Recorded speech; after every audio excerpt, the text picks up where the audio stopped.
नमस्कार। आज बहुत ही बेहतरीन कार्यक्रम मैं लेकर उपस्थित हूँ। कार्यक्रम यह है कि इस कार्यक्रम को यानी कि इस वीडियो को आप यदि लास्ट तक देख लेंगे तो आज आपको 99% कुंडली देखना आ जाएगा और आप अपना स्वयं का, अपने परिवार वालों का प्राथमिक तौर पर बिल्कुल बेसिक कुंडली देखने का मूल जो है, बेसिक है, उसको आप जो है जान जाएंगे। आगे बढ़ने से पहले मैं आप सबसे निवेदन कर दूं कि आप यदि नए दर्शक हैं, मेरा आपसे आग्रह है कि सब्सक्राइब जरूर कर लीजिएगा, लाइक कर लीजिएगा इस वीडियो को और शेयर कर लीजिएगा।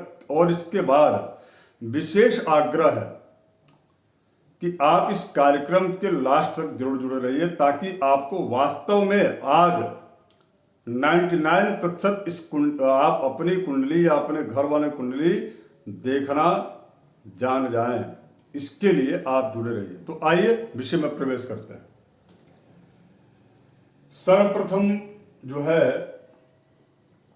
ये जानने का प्रयास करेंगे कि ये जो कोष्ठक जो बना रहता है, ये जो कोष्ठक है, पहला लिखा हुआ मैं प्रथम भाव, धन भाव, पराक्रम भाव, सुख भाव, पुत्र भाव, शत्रु भाव, पति पत्नी का भाव, मृत्यु भाव, और ये भाग्य भाव है या कर्म भाव है या आय भाव है या व्यय भाव। इस प्रकार से 1 से लेकर के और 12 तक ये 12 भाव किसी की भी कुंडली में, लग्न में, यह उत्तर भारतीय जो पद्धति है, उस उत्तर भारतीय पद्धति में ये भाव स्थिर हैं, अर्थात ये नहीं बदलते। ये जो अंक हमने लिख करके 1 के बाद 2 के बाद राउंड कर दिया है, मैं इसलिए राउंड किया हूं कि ये बदलते रहते हैं। हर व्यक्ति की कुंडली में यहाँ पर आप जो है 1 से लेकर के और 12 तक का अंक पाइएगा और उसी के आधार पर आगे का अंक जो है स्टार्ट रहता है। तो इस प्रकार से, अर्थात जैसे मान लीजिए यहाँ पर 2 भी लिखा जा सकता है। तो जब 2 यहाँ पर आएगा तो 2, 3, 4, 5, 6, 7 ऐसे करते करते यहाँ पर फिर 1 आएगा। लेकिन इस कुंडली का जो भाव है, यानी कि ये जो है, ये जो भाव, यह पूरा जो कोष्ठक है, इसका जो स्वामी जो है, इस भाव के स्वामी जो होते हैं वही भावेश कहे जाते हैं। और ये जो पूरा जो भाव होता है वह 0 से 30 डिग्री का होता है। 0 से 30 डिग्री का होता है, अर्थात एक भाव 0 से 30 डिग्री का होता है। और उसको कैसे जानते हैं? तो जो यहाँ पर अंक होगा, उस अंक की जितनी उसकी डिग्री होगी, वह जो है इस भाव की डिग्री कही जाती है। तो अब आप समझ गए होंगे कि ये जो हमने बताया आपको आज की इस भाव का, इसको लग्न कहते हैं, प्रथम भाव भी कहते हैं। मैं आप और आगे डिटेल बताऊंगा कि इस भाव से क्या क्या चीजें देखी जाती हैं। इसके पहले आप तो ये समझ गए होंगे कि यह जो है, यह कोष्ठक, जो एक कोष्ठक है, वह 0 से 30 डिग्री का होता है। इसी प्रकार से यह भी 30 डिग्री का होगा, यह भी कोष्ठक 0 से 30 का, यह भी 0 से 30 का होगा, यह भी 0 से 30 का होगा। तो इस प्रकार से ग्रहों की भी डिग्रियां इसी प्रकार से होती हैं। यदि सूर्य है तो सूर्य कितने डिग्री का है और किस राशि में है, यानी कि ये राशि है और ये भाव है। राशियां यानी कि जो ये अंक है उसको राशि कहा जाता है, ये बदलते रहती हैं। तो अब जो है ग्रह की भी डिग्री होती है, वह किस राशि में है और वह कितने डिग्री का है। 0 से लेकर के 30 डिग्री के बीच में वह कितने डिग्री का है, तो वह कितना, उस ग्रह का कितना स्ट्रेंथ है, यानी वह ग्रह कितना मजबूत है। इस बात को समझने के लिए आपको जो है ये हमने चार्ट बनाया है। और ये सबसे पहले तो अब ये आपके मन में आ रहा होगा कि यदि एक राशि है, 2 राशि है, तो भावेश कैसे हम निकालेंगे। देखिए, भावेश अलग है, यानी कि इस पूरे घर का मालिक वह अलग है। इस घर में कोई अतिथि गेस्ट आकर के बैठा हो तो उसकी डिग्री अलग होती है। गेस्ट का मतलब ग्रह। जैसे मान लीजिए यहां पर सूर्य बैठा है, तो ये सूर्य का यह घर नहीं है। घर किसका है? यहां पर जो अंक लिखा होगा 2, 3, 4, 1 जो भी लिखा होगा उसकी जो डिग्री होगी वह अंक जो है का जो स्वामी होगा, जैसे मान लीजिए कि एक अंक है तो एक का स्वामी कौन है? मंगल। उसी प्रकार से दो है तो दो के स्वामी कौन है? शुक्र है। और ऐसा ही आपको पूरे 12 भावों का के घर के मालिक अर्थात भावेश को निकाल लेना चाहिए। इसमें 3 स्टेप हो गया। भाव स्थिर है, क्या चीजें देखनी है आपको, वह उस भाव के स्वभाव से देखा जाएगा। दूसरा चीज, इस भाव के स्वामी यानी कि राशि वहां पर कौन है, अंक कौन है, उसकी डिग्री निकाल लीजिए, दूसरा स्टेप। तीसरा स्टेप, उस घर में कौन सा गेस्ट के रूप में आकर के और ग्रह बैठ करके वो आपको क्या क्या चीजें दे रहे हैं। तो इन 3 चीजों को, तो उस ग्रह की डिग्री को भी आपको निकालना चाहिए कि वह ग्रह कितना मजबूत है। सबसे पहला, वो भाव कितना मजबूत है, अर्थात घर कितना मजबूत है। घर की मजबूती कैसे देखेंगे? तो 0 से 30 डिग्री तक का रहता है। जो वहां पर राशि बैठी उसकी जितनी डिग्री है उसके आधार पर उसको निकाल लीजिए आप। उस घर का स्वामी कौन है, उसके इस जो है चार्ट के आधार पर आप निकाल सकते हैं कि स्वामी कौन है। यदि 1 अंक है तो मंगल है, 2 अंक यहाँ पर लिखा होगा तो शुक्र है, और 3 अंक लिखा होगा तो बुध है, और यदि 4 अंक लिखा है तो चंद्र है, और यदि 5 अंक लिखा है तो सूर्य है, और 6 लिखा है तो बुध है। शुक्र जो है 7 अंक लिखा है तो शुक्र है, 8 लिखा है तो फिर मंगल है। अब 9 लिखा है तो गुरु है, और 10 लिखा है वहां पर अंक है या किसी भी पुस्तक में है तो वह शनि है। 11 लिखा तो शनि है। 12 अंक यदि वहां लिखा हुआ है यानी लग्न, यानी कि उसको लग्न के प्रथम भाव में, तो वह उसके स्वामी जो है गुरु होंगे। यानी कि ये जो है मंगल की 2 राशियां हैं, कौन कौन सी? मेष और वृश्चिक। देखिए इसके सामने हमने मंगल लिखा है, आपको आसानी से दिख रहा होगा। और शुक्र की 2 राशियां हैं, वृष और तुला। अब जो है बुध की 2 राशियां हैं, 3 और 6 अर्थात मिथुन और कन्या। बृहस्पति की जो है 2 राशियां हैं, धनु और मीन। अब इसके पश्चात शनि की भी 2 राशियां हैं, 10 और 11, और चंद्र की एक ही राशि है कर्क, और सूर्य की एक ही राशि सिंह राशि है। ये आप एकदम समझ में आ गया होगा कि इस घर के स्वामी कौन है, यह आप समझ सकते हैं। कितने स्ट्रेंथ के हैं अर्थात कितनी डिग्री के हैं, यह समझ सकते हैं। अब हम दूसरे पार्ट पर चर्चा करेंगे, दूसरे स्टेप पर चर्चा करेंगे। वो स्टेप है ग्रह।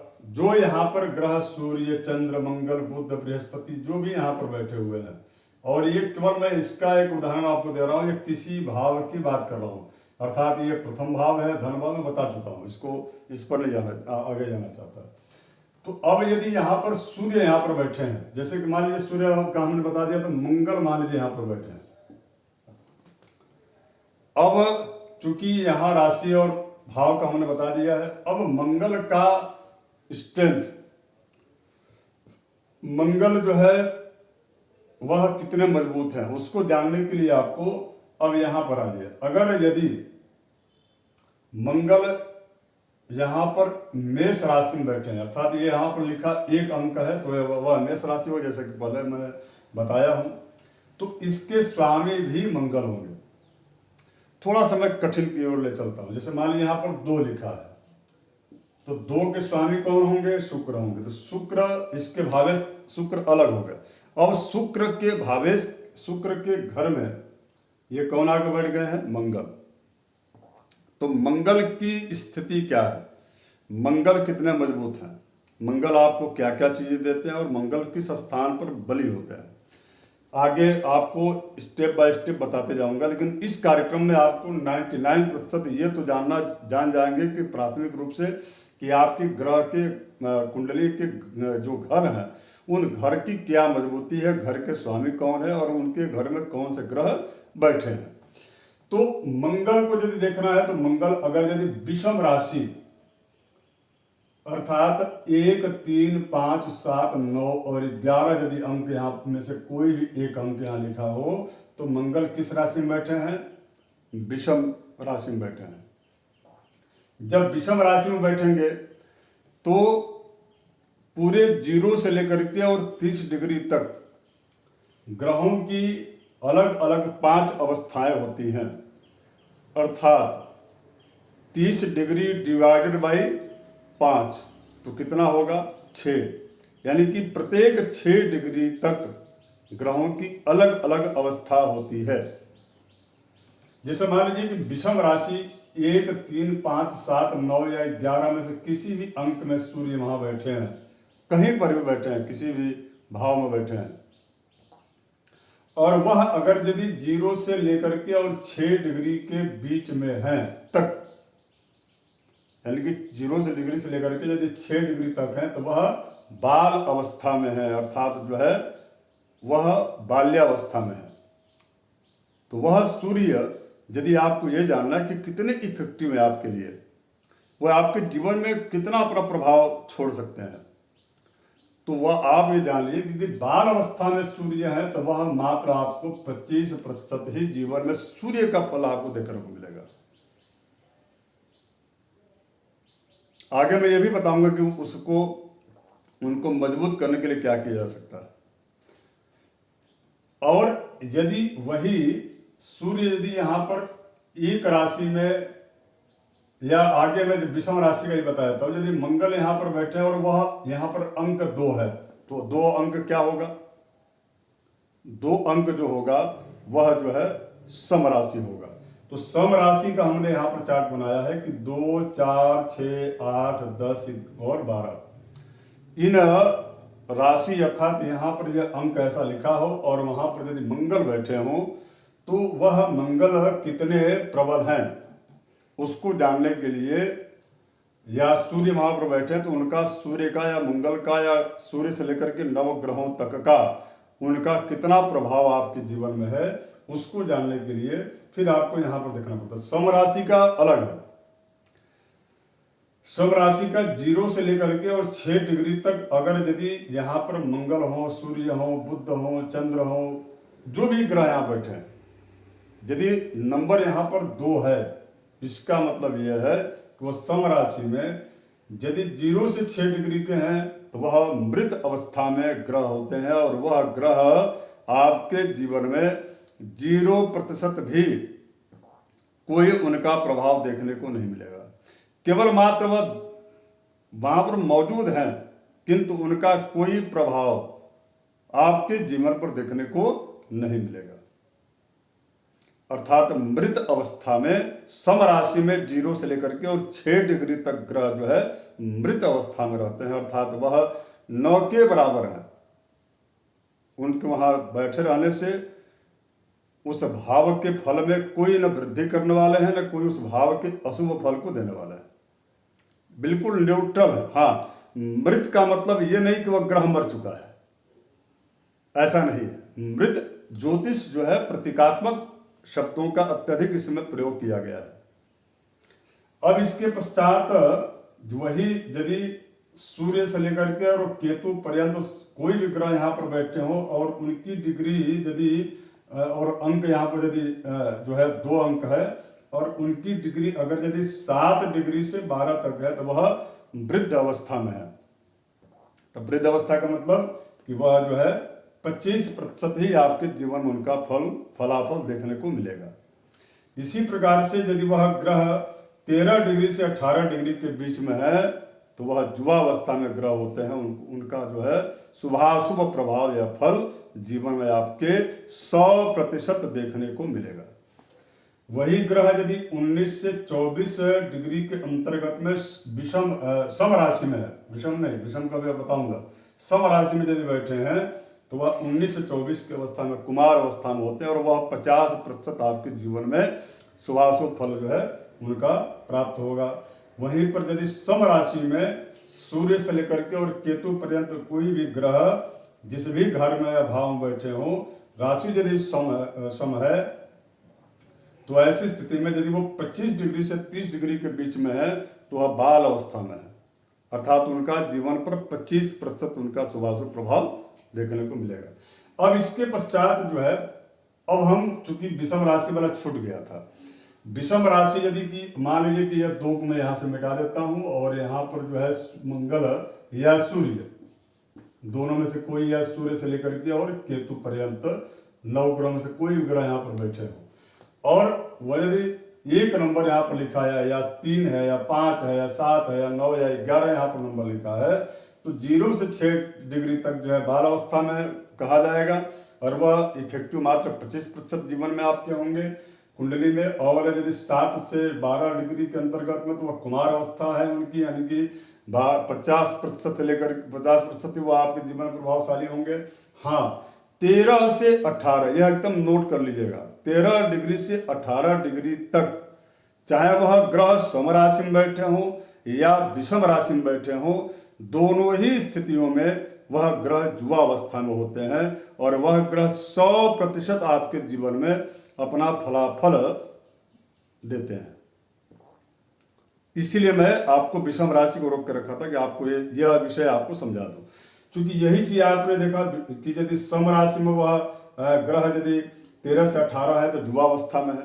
भाई ये कभी बताइए, जुआवस्था मतलब क्या?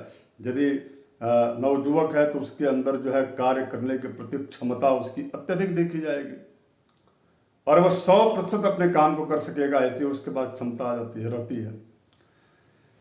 वही अलग अलग अवस्था इसीलिए कहा गया, यह प्रतीकात्मक शब्द है, यानी कि इसको आप अपने जीवन से जोड़ लीजिए कि ग्रह आपके यदि वृद्ध हैं, बाल हैं, मृत अवस्था में है, युवावस्था में, कुमार अवस्था में है, तो वह आपकी स्थिति जुआवस्था में क्या रहती है, काम करने की क्षमता क्या होती है, कुमार अवस्था में क्या काम करने की क्षमता होती है, बाल अवस्था में बिना किसी के जो है सिखाए पढ़ाए आप नहीं कर पाएंगे, इसलिए वहाँ 25% हो गया।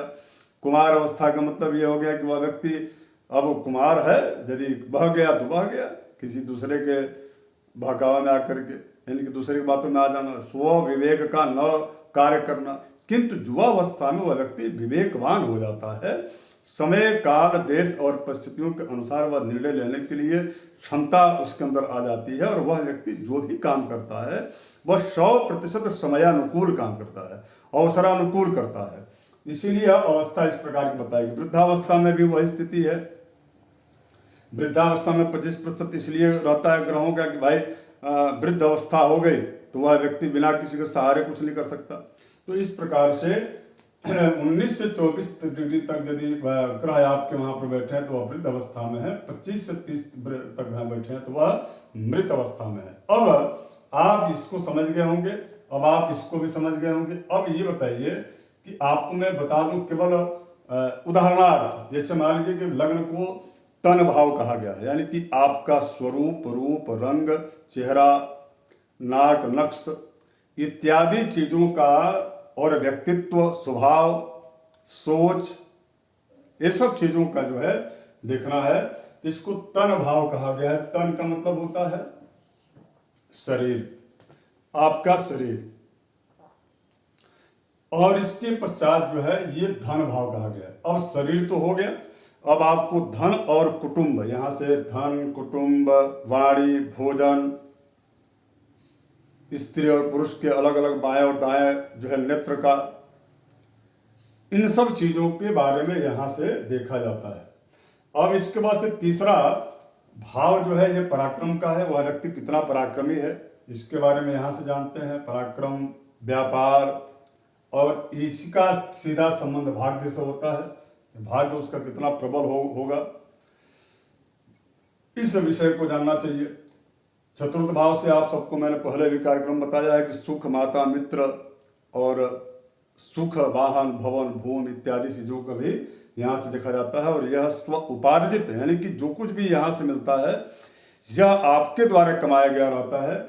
यह धन जो होता है, यह धन जो है आपको पैतृक मिलता है, या ये भी कह सकते हैं कि ये धन और पिता का धन, इन सभी का की स्थिति यानी कि बैलेंस, बैंक बैलेंस जो है आपके पास कितना रहेगा, आपके जीवन में कितना रहेगा, उसको यह स्व उपार्जित, आपके द्वारा कितना उपार्जित धन होगा, उसको जो है जानने के लिए यहाँ से देखा जाता है। पंचम जो भाव होता है वह पुत्र का, लोकप्रियता का, जनाधार का, शिक्षा का, इसके साथ साथ में ज्ञान कितना आपके पास है, विवेक कितना है। छठा भाव रिपु, रीढ़ और शत्रु, रोग, यानी कि रिपु मतलब शत्रु होता है, लेकिन हमने और उसको क्लियर किया आपके लिए कि जो है रोग मतलब कितना होगा, क्या होगा, शत्रु की क्या स्थिति है, आदि आदि चीजों को देखा जाता है। पति पत्नी स्त्री की कुंडली है तो पति के बारे में, यदि पत्नी कुंडली है तो पति के जो है पति के बारे में इस भाव से देखा जाता है। और साथ ही साथ में दैनिक रोजगार, व्यवसाय भी इसी भाव से देखा जाता है। और इसके अतिरिक्त जो है ये जो भाव होता है वह उस व्यक्ति का, चूंकि यह ठीक जो है उसके व्यक्तित्व, यानी कि उसके व्यक्तित्व यानी कि सुख से, अर्थात 1 2 3 1 2 3 4 यानी कि सुख भाव से सुख भाव, अर्थात जो है विवाह होने के बाद, वैवाहिक जीवन के बाद का जो जीवन उसका होता है उसके बारे में कितना सुख उसको मिलेगा, क्या क्या चीजें प्राप्त होने वाले हैं, चूंकि दो लोग जब जुड़ते हैं तो एक नव जीवन की शुरुआत होती है। तो इसके बारे में, चूंकि सप्तम भाव इसलिए बहुत महत्वपूर्ण है, चूंकि इसको केंद्र कहा गया है। चूंकि केंद्र किसको कहा गया, इसको और इसको चारों को केंद्र कहा गया है। अब इसके पश्चात जो है मृत्यु भाव इसको कहा जाता है ये।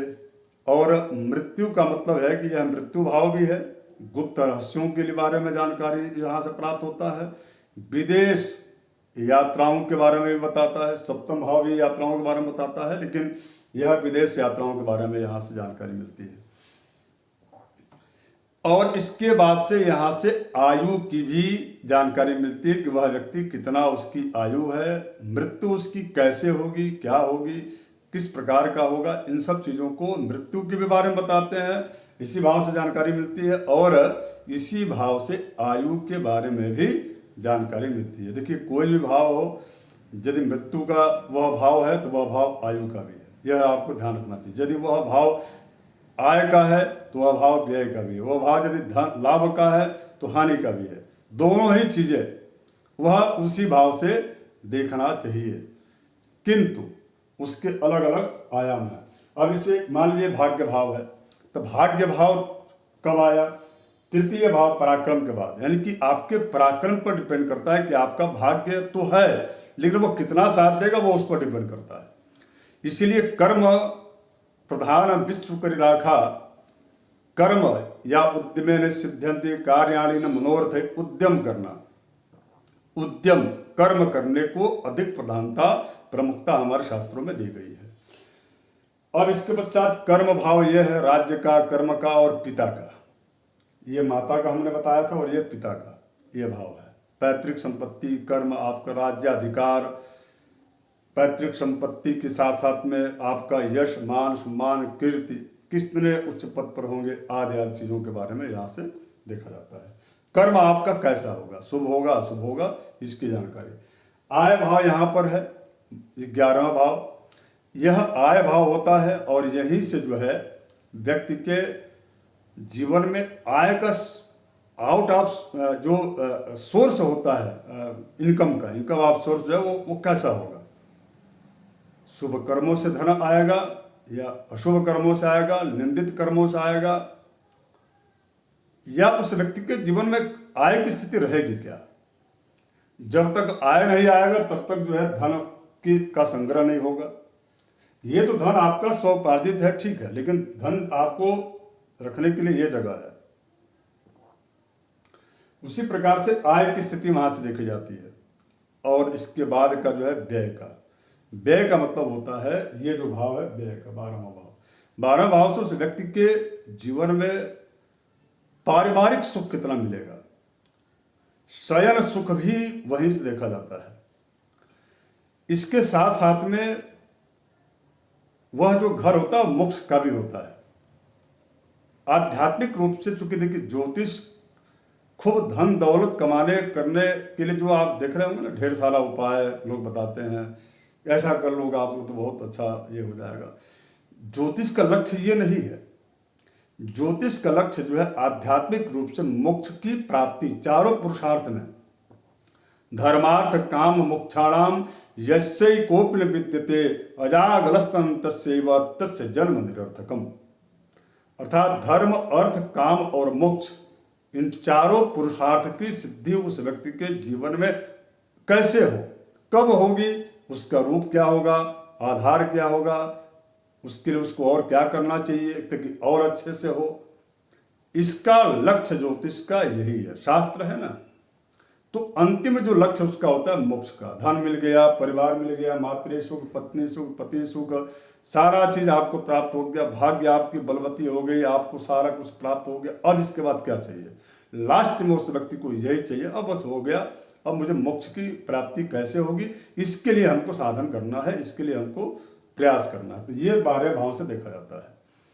यानी कि वहां पर जो है, एक तो आप बेडरूम में आपको कितना सुख मिलेगा, पत्नी का, पति का, उसको दर्शाता है। और दूसरा देखा जाए तो वह उससे ऊंचा मोक्ष की, यानी कि वैराग्य, त्याग की बात को भी वहीं से देखा जाता है। ज्योतिष बड़ा अच्छा विषय है।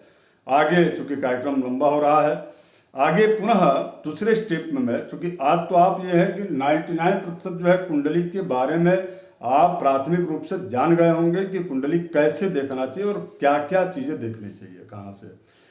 कल हम दूसरे जो है स्टेप में, चूंकि अभी हमारा लगातार सूर्य का चल रहा है, लेकिन बीच में प्रश्न आया तो हमने कहा ठीक है, और सरलीकरण करके इसको जो है आपके समक्ष प्रस्तुत करता हूं।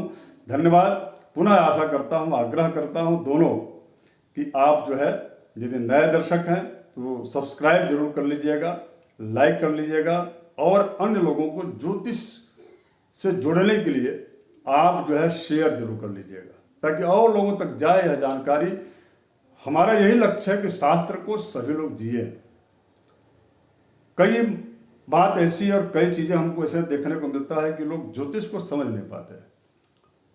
टोटका, तमाम तरह के जो और लोग हैं वो उसी तक सीमित रह जाते हैं। ऐसा नहीं है, ज्योतिष एक अलग है, यह एक विज्ञान है और बहुत ही प्रभुत्वशाली, समृद्धशाली विज्ञान है। और वही मेरा प्रयास है कि हर व्यक्ति जन जन इसको जाने, और उसमें आप हमारे सहयोगी बनेंगे। और इसलिए आप शेयर जरूर करिए और लोगों को जानकारी दीजिए। धन्यवाद, नमस्कार, जय श्री राम।